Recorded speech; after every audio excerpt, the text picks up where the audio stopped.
Ladies and gentlemen, I'm going to be making a speech about the harmonisation of education systems, and during this speech I'll be referring to the three countries I've lived in: the United Kingdom, Portugal and Switzerland. I'd like to start now. Ladies and gentlemen,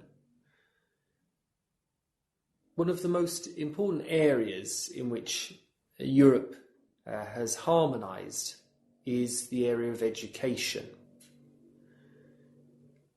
I say it's important because we need comparable education systems and qualifications if we are to achieve the free movement of workers in Europe, because it's only by having comparable educational qualifications that there will be equal access to job opportunities in different countries. This harmonisation has been achieved to quite a large degree by the Bologna process, because what the Bologna process did is it established a harmonised structure for university courses whereby the first degree lasts for 6 semesters and an advanced degree or master's lasts for 4 semesters. The Bologna process also established the ECTS, the European Credit Transfer System, which allows European students to take part of their university course at a different university in a different country and get credit for the studies completed there. So it means to say that they can spend time away without jeopardising their progression towards obtaining their degree. And we all know this programme of student mobility, the Erasmus programme, has been one of the most outstanding successes of European integration and has done a great deal to foster a common European identity.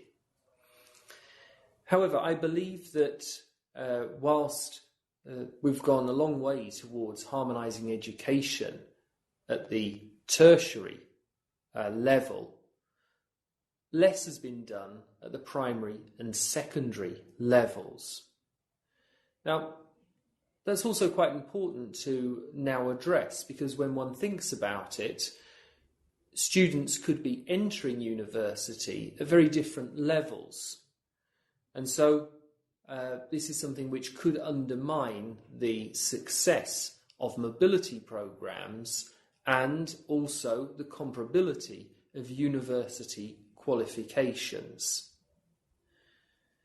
So what I would like to do over the next couple of minutes is just address some of the glaring differences there are between European education systems at the primary and secondary levels. The first difference I would like to look at concerns the school starting age. For example, in the United Kingdom, children start school at the age of 5, and I'm sure that's true in a number of other European countries as well. In Portugal, children start school in the year in which they turn 6. So, for example, in the case of my youngest son, who was born on the 11th of January, he was supposed to start school in the month of September after his 6th birthday. That is to say, he would actually have been 6 years and 9 months old, i.e. closer to 7 than 6.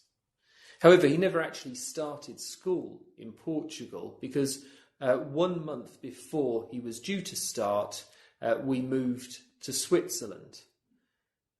And when we arrived here, we found that children actually started school earlier, and so he went into a class in which all his new classmates had already learned to read, whereas he hadn't, despite being, in fact, the oldest member of the class.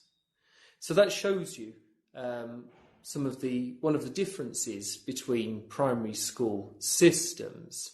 And I think that many of these differences can actually be attributed to cultural or philosophical issues. There are some studies which show that early learning doesn't actually have any long-lasting effects on educational achievement. Whereas there are other studies which claim that children's brains, when they're aged between 4 and 6, are particularly absorbent. So they suck up knowledge like sponges, and that actually, if they are exposed to knowledge at those ages, then they will learn very, very quickly, and that's beneficial. At the end of the day, the differences could come down to a question of budget. Providing an extra year of schooling could be enough to break the bank in some countries. When it comes to secondary education, we can also see some equally glaring differences. Let's take my experience of secondary school education in the United Kingdom, for example.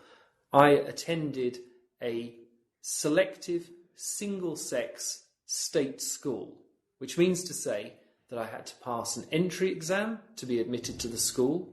It was a school which was only for boys, although there was a twin girls' school just a mile down the road, yet it was a school which was publicly funded. It was a state school. And this is the kind of paradox which simply cannot exist in many European countries. Another significant difference concerns the curriculum. During my last 2 years of secondary education, for example, I studied only 3 subjects: French, Spanish and economics. Whereas in the Swiss system, during the last 2 years of school, students will study 14 different subjects, all of which are examined and which will determine whether those students get a place at university or not. So, ladies and gentlemen, just a couple of examples then of the very significant differences between education systems across Europe, and I'm sure that you could discover many more. Now, I don't think that we need to have one identical European education system, but I do think that we need to bring them closer together, because otherwise, as I said earlier on in my presentation, we won't be able to achieve the goal of harmonising higher education and making equal access to the job market in Europe a reality. Thank you very much for your attention.